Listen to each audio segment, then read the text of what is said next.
Okay, welcome back. I'd like to welcome our special guest today from Argentina.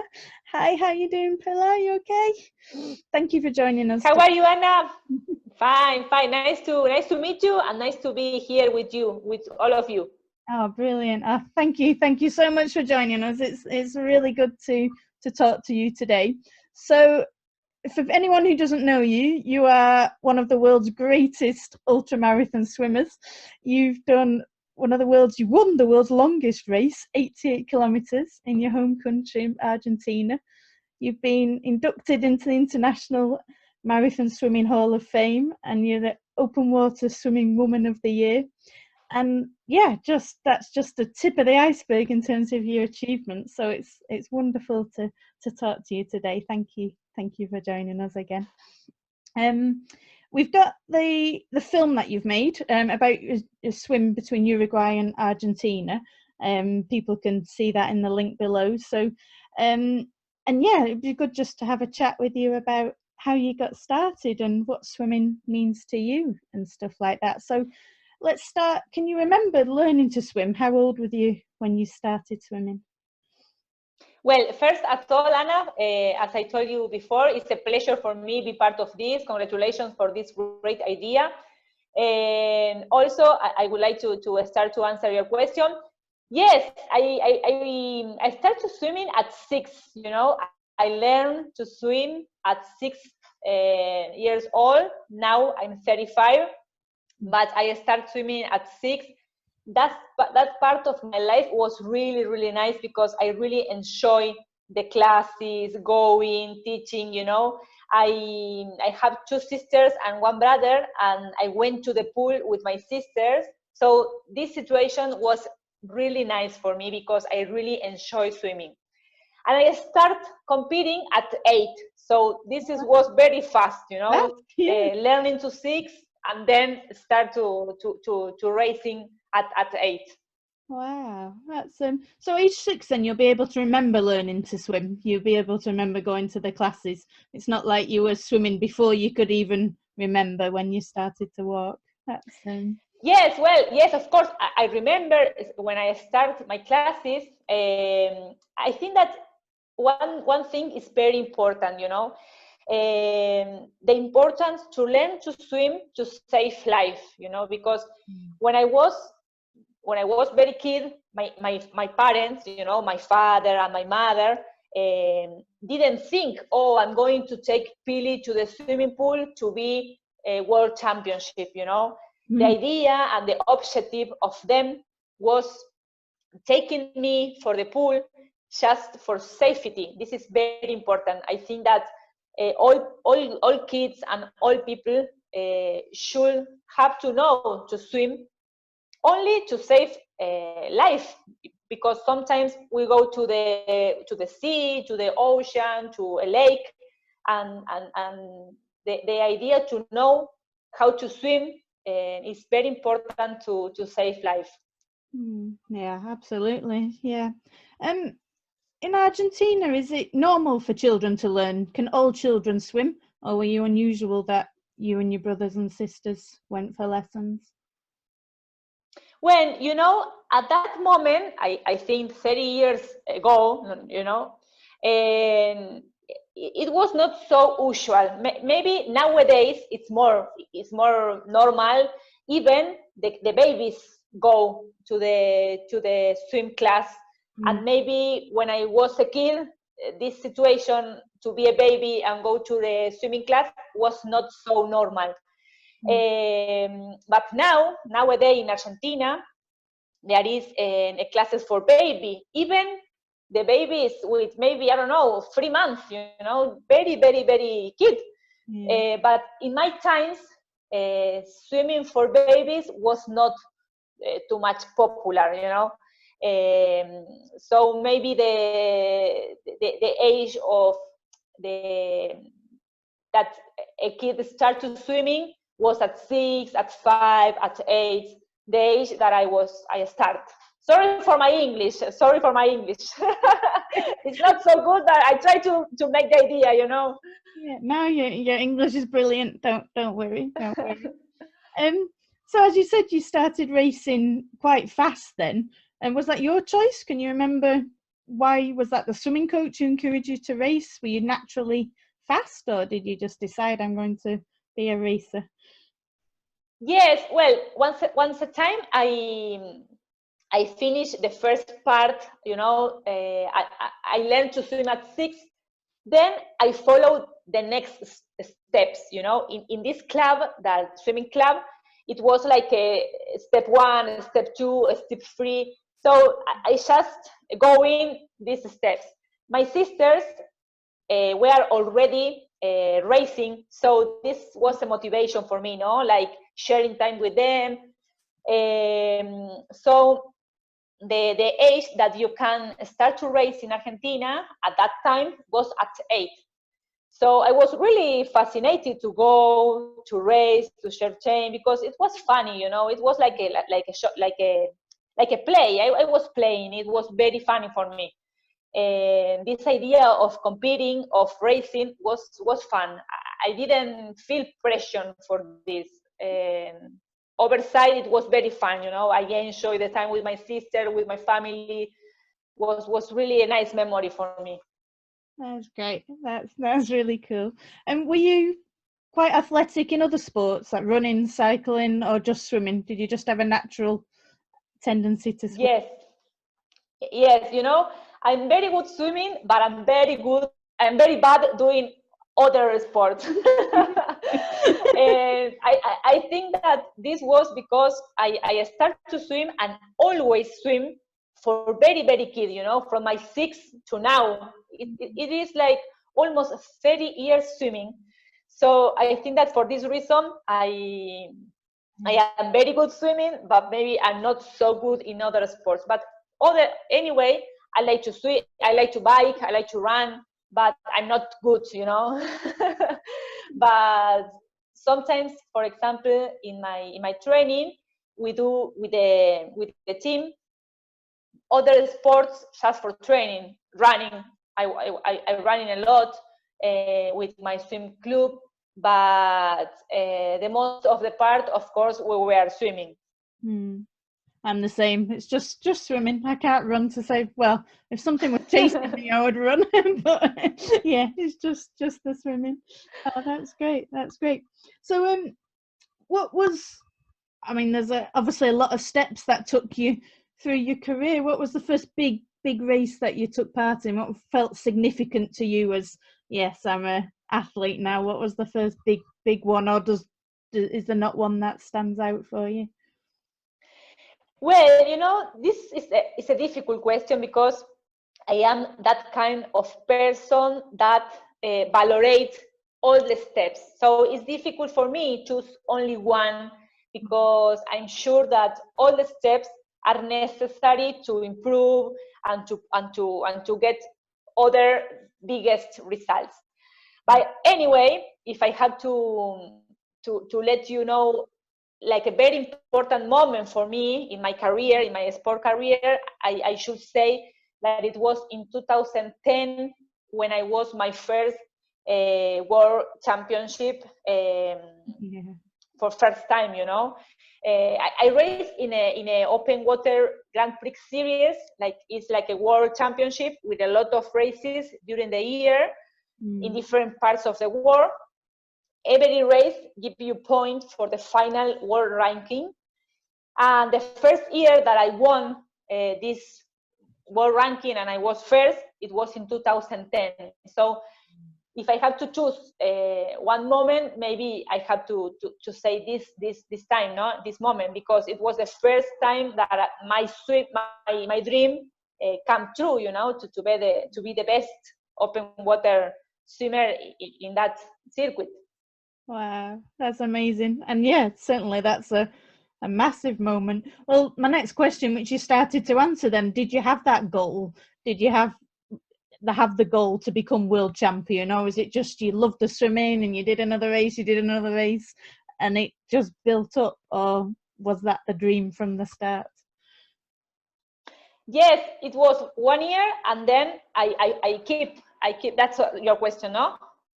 Yes. Did you did you set out to be world champion? Did you decide I am going to be world champion, or did you just gradually improve and improve and improve, and then you thought, yes, I can do this?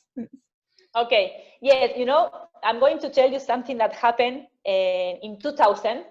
In 2000, in the year 2000, I went to race to Hawaii for my first open water championship. Once the time I came back, I was 16. I was 16 years old at that time. I went there with my father. This experience was a really good experience for me because it was my first international race and allows me to be conscious about my real situation in the swimming, you know, because sometimes you race only in your country and maybe you win the race and I say, okay, I win here, so maybe I can win everywhere. So this situation, this my first international experience was really good because showed me that I was very far away from be the best, you know. So this was like a very good a teaching for me, you know. So once the time I came back to Hawaii, I did a stop in Florida in USA. In Florida there is the Hall of Fame of swimming, you know, the Swimming International Hall of Fame. So it's a museum, it's a place where you can visit and see everything about related sports, swimming, and everything, you know. So I went there with my father, with 16 years old, and I was there in this place looking all of this, that it was like my dream. And when I was there, I feel like I have a dream, no? And my dream was be the world championship. So I came back to my country, I came back to Buenos Aires where I live, and I write a paper where I said future world championship, you know. And I put this paper in the desk where every day I study, and I saw that paper every day. So I always say that in my 16 years old, I was very clear what was my objective. And the 15 years after this paper, it was just preparing, you know, preparing. And then my dream come true for first time in 2010. So, I mean, I was sure that in some moment of my life, I set my objective, no? So, and then I just follow that dream.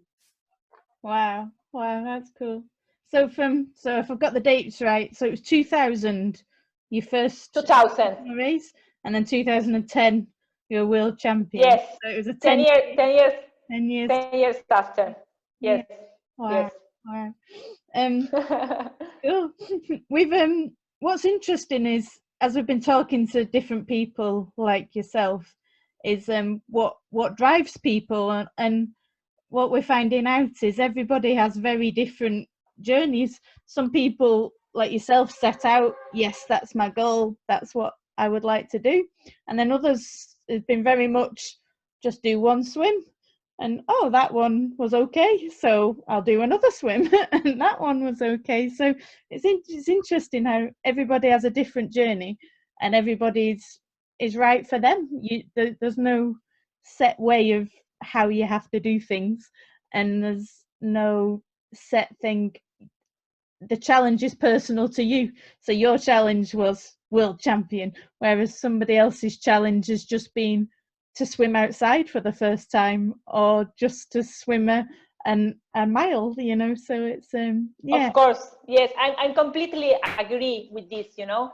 I think that the most important thing, and I mean, the most important thing is not compare with others, you know. This is my dream, is my dream, and this is my journey. Maybe your dream is swim 1 mile, and this is your journey, you know. I mean, you are not better and I'm not better than you.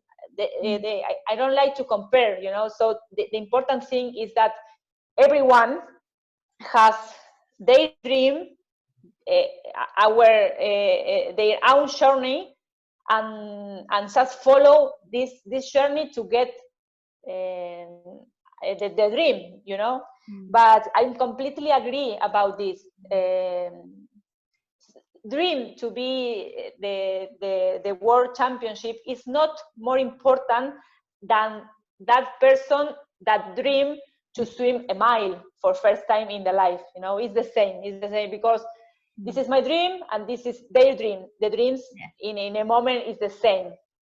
I think it's interesting as well how all of our psychology is different. So for you, having the plan drove you and motivated you, whereas somebody else, it could overwhelm them. You know, they just do one at a time. It's interesting, and it's just about getting to know you and what the water does for you. So that brings me on to my next question: is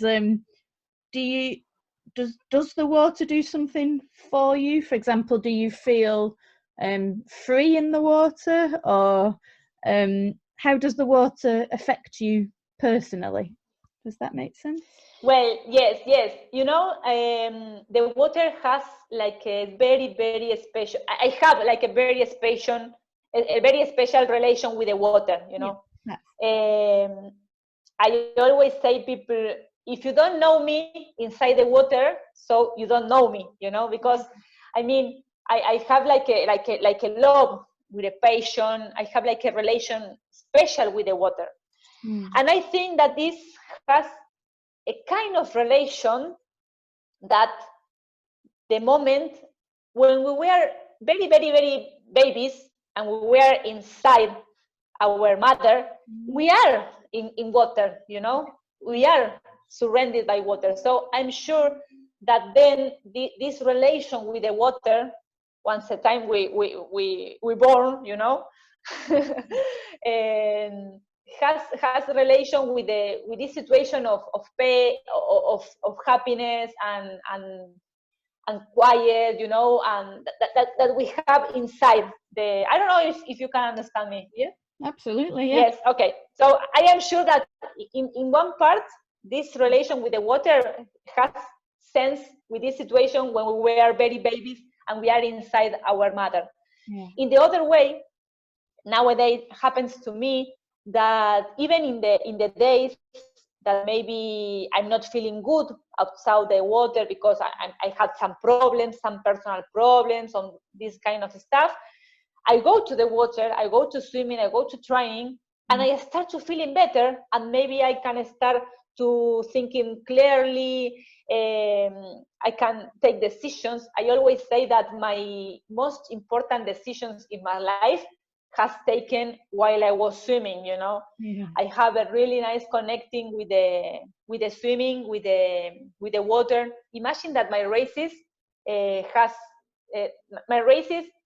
a duration of 8 hours, 9 hours. So I am swimming during 9 hours in the water. So imagine that the love that I have for water, you know. Yeah. That's brilliant. Definitely. I can certainly relate. I used to, when I was at school, I used to go for a swim on Friday afternoon at the end of school, and it was just beautiful. You'd dive in the water, and it felt very symbolic as the water drifted over your body. Yes. It was Friday, the week had finished, it was the weekend, and it was one of the best feelings of the whole week, just washing the week away type thing. And so no, definitely. Yes, I'm sure that we can each other understanding, but I'm sure that not people can understand this situation, you know. I think that you have to feel the same to understand this, you know.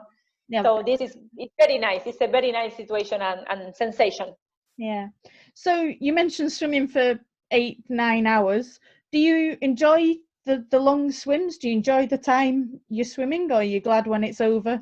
Or does it depend on the swim, how it's going? No, well, of course, depending the race, you know, because imagine that these races is like a high level, you know, so very competing, very racing, very good competitors, other swimmers, you know, so a lot of pressure also. Anyway, I can enjoy a lot, but of course, always you can feel pain, you know, pain in your shoulders, pain in everything, everywhere. So I mean, I love swimming, but of course, some kind of races, and there are very good levels. So I mean, this, digamos, I mean, I speak in Spanish. So this situation, you can always enjoy, but sometimes it's not too much enjoyable, you know. But of course, I enjoy swimming. But of course, in a race, sometimes there are like a difficult moments that it's not too much nice, you know. But anyway, all is part of swimming. So the result and the conclusion is that I love swimming and I really enjoy. But sometimes it's very difficult, or sometimes it's a very more difficult than others time. Makes sense. Yeah, yeah. And are we correct that 88 kilometers is your longest race you've done? And how long did that? Yes, this was 88 with a current, you know. But anyway, the most time that I swim in this race, I won this race 6 times in a row. This race is part of the World Championship, you know. It's one of the World Cups. The year that was longest, it was in 2009, and it was 10 hours 40 minutes. That was the distance or the time that I it's my record, you know, 10 hours 40 minutes. And this race is in a river in Argentina. The river is very, very large, you know. I think it's the largest in the world. And we go with a boat inside, you know, in one side that give us our hydration and everything. But yes, this race is very typical and traditional in Argentina, and there is a lot of people from the place, from the city, that is waiting for this race all the year, you know. But yes, I remember that edition in 2009, that it was like a storm, waves, everything, and never finished. It was dark even. It was like no more sun. Oh, no. It was 10 hours, 40 minutes. Wow. Do you, when you've got that distance to swim, do you break it down in chunks, or is there anything you do to prepare your mind for that distance? Well, you know, really, it is like a lot of times, you know, a lot of years doing this. So maybe it's more common for me nowadays. I mean, maybe it's more common swim a race of 10 hours than watch 3 movies in a row. Yeah. You know, like, I mean, maybe at the first time it was more difficult, but then I'm doing this distance the last 15 years, you know, so it's more normal for me. Anyway, I find a way to, I mean, like to break this big time, and I try to think in about each 20 minutes. Why 20 minutes? Because I hydrate every 20 minutes, so it's like a reset, you know. So every 20 minutes I reset. So I think in my mind, okay, now 20 minutes. Okay, I drink, and okay, now 20 minutes again.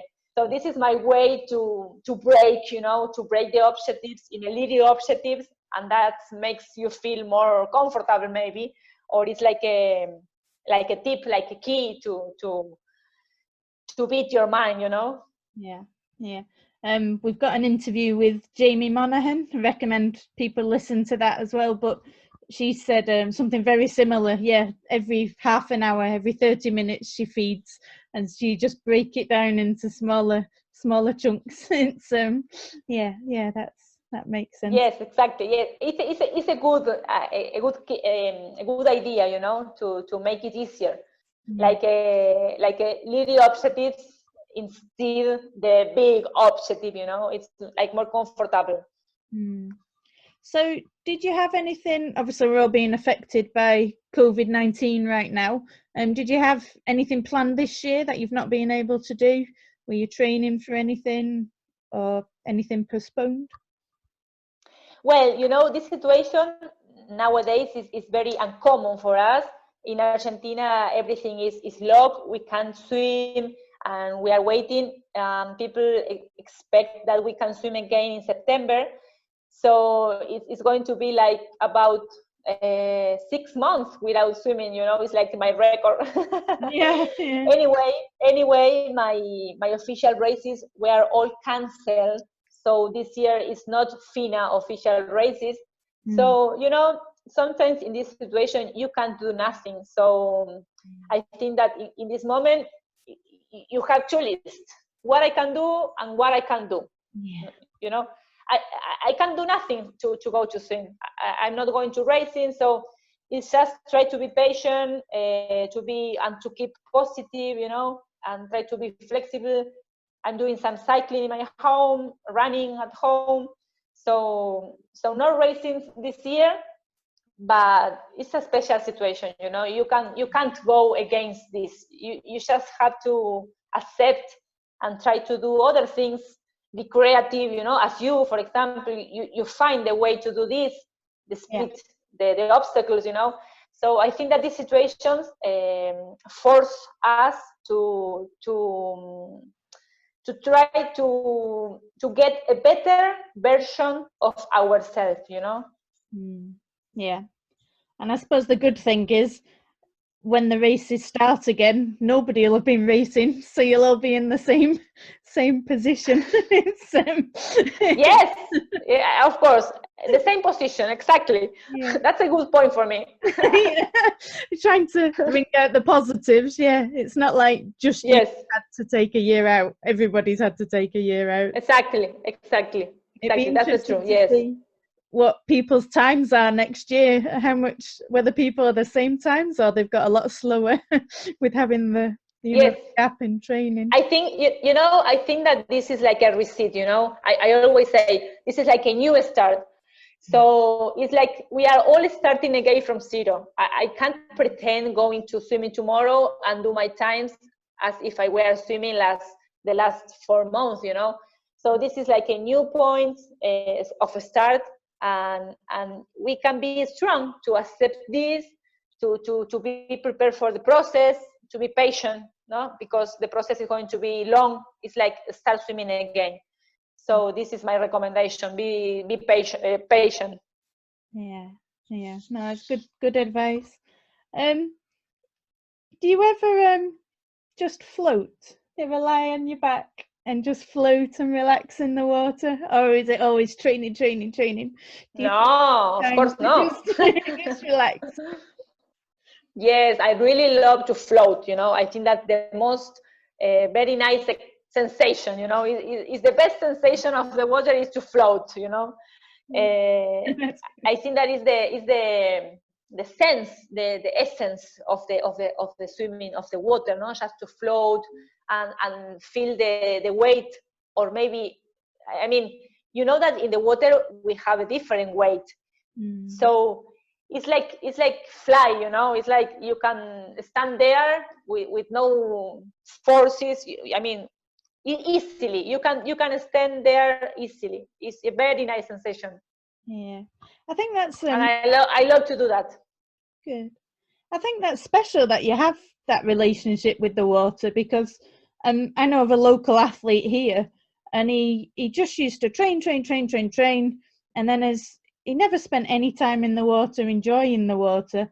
And then once he stopped being an athlete, he's never swum again, ever. He doesn't ever go in the water. It's just that was training and that was done. And you just think, I don't fully understand personally. It's nice. You think if you're such a good swimmer, you'd enjoy the water, but he just doesn't. He just doesn't have that relationship with the water. So it's nice that you do. Yes, of course, yes. I know what you mean, and I agree with you. And I have a special relation with the water. I have 35 years old. I'm not young, and I think that the key to keep swimming and to keep in the high level is this thing that you say. I enjoy swimming, I enjoy swimming. I'm not swimming just because it's my profession. Swimming is my profession today, but I'm not swimming only because swimming is my profession. I swim because swimming is my profession, but also because I love swimming and it's my passion and enjoy the water, you know. I'm doing this because I really enjoy that. Oh, that's so good. That's so nice. That's so nice.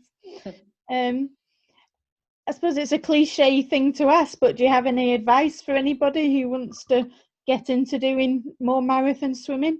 Is that too big a question? Sorry. So do you have any advice for people who would like to get into marathon swimming, or is that too big a question to answer?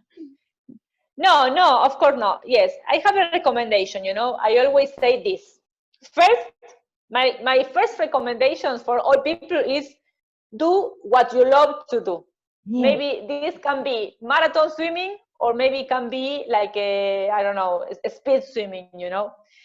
Anyway, if you have the decision, if you have taken the decision to try to marathon swimmings, you know, long swimmings, my recommendation is to be patient, very patient, because the races are very long, and maybe the things at the first time are not easy. I mean, don't get disappointed very fast, you know. Try to overcome all the obstacles and allow you to change the situation. Why I say that? For example, you start a race of 8 hours, and maybe the beginning of the race you are not feeling so good, the sensations are not good, so allow you to think that this situation can improve during these 8 hours, you know. So don't give up at the first time. Just try to stay, try to change the situation. I think that these are my recommendations. I mean, enjoy what you do, respect the process, allow yourself to be in this process, and believe that the situation or a bad situation can change during that process. I think that's brilliant advice, and like I say, it's so important. Just do what you enjoy. It's all the different swimmers we've spoken to. Some of them are marathon swimmers, some are swimming all the different 7 oceans, some are ice swimmers, and some are swimming whirlpools. And everybody swims for their own reasons, and they all like different things. So so I know how to do what. It's just so varied. Some people, the thought of getting in and doing an ice mile, or even doing an ice meter is just exactly something. Yes, we are very different between each other, you know, and this is good. This is good because the diversity and people different, and it's like complementary, you know. I really love to meet and to know different people from me, because it's like a complementary. So everyone has their dream, has their options, you know, their objectives, and all of them are respectable. Yeah, brilliant. Oh, well, thank you so much. That's been a really inspirational chat. Thank you for sharing everything with us. As I said, we've got a link to your video below so people can have a look at you swimming between 2 countries. Even just saying that seems a good adventure, so people can have a look at that. And once you can start swimming again, we wish you all the best in the next races, whichever one comes first, whenever we can travel and can swim again. Yes, Anna, thanks a lot to you for this interview, for this time of you to do all of this. This is a very nice objective that you have, and congratulations for that. And thanks for time. It was a pleasure for me to share my experience and my ideas, you know. Thanks a lot. Brilliant. Thank you. Take care. Thank you. We'll speak again. Bye. Bye. Thanks, Anna. Bye.